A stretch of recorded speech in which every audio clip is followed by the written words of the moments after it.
Telangana CM Revanth రెడ్డిపై మాజీ మంత్రి మోత్కుపల్లి నరసింహులు ఫైర్ అయ్యారు. తెలంగాణ రాష్ట్రంలో రేవంత్ రెడ్డి మాదిగలకు ఒక ఎంపీ స్థానం కూడా కేటాయించకపోవడం అన్యాయమని నరసింహులు మండిపడ్డారు.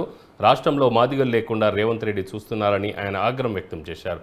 పార్లమెంట్ ఎన్నికల్లో కాంగ్రెస్ 14 ఎంపీ స్థానాలు గెలిస్తే తాను రాజకీయ సన్యాసం తీసుకుంటానని నరసింహులు రేవంత్ రెడ్డికి సవాల్ చేశారు.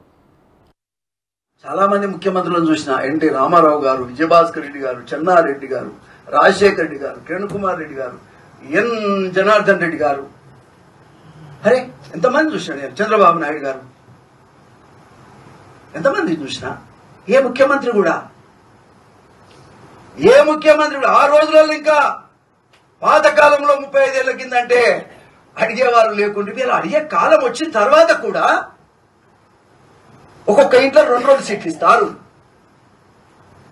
ఇలా వాటాలు పంచుకుంటున్నారు.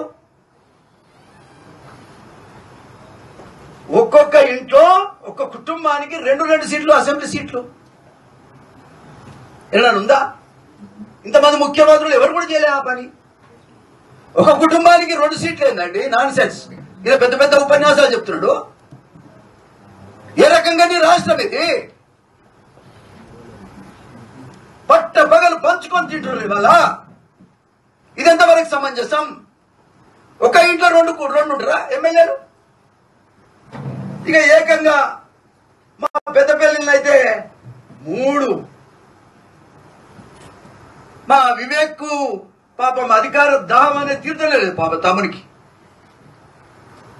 అన్న, తమ్ముడు, కొడుకు, ఇతర తమ్ములు, ఇప్పుడు కొడుకట. అరే వద్దంటలేమండి. ఎస్, మీకు సీటు ఉండాల్సింది ఒకటి, వద్దంటలేం మేము. కానీ 3 ఏంటి? ఈ 3 ఏ రకంగా ఇస్తున్నారు రేవంత్ రెడ్డి గారు? ఇది న్యాయమేనా? ఇది న్యాయమేనా అని నేను అడుగుతున్నా.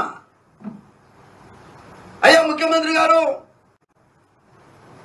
నాకు 70 ఏళ్ళు వచ్చినాయి అబ్బా. 70 ఏళ్ళు వచ్చినాయి. 30 ఏళ్ళు ఎమ్మెల్యేగానే ఉన్నా నేను.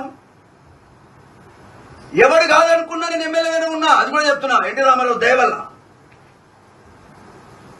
ఎవడు కాదనుకున్నా, ఎవడు వద్దనుకున్నా, న్యాయం అంటే ఎట్టుంటుందో ఆలేరు నియోజకవర్గంలో చూసుకొని నేర్చుకోండి.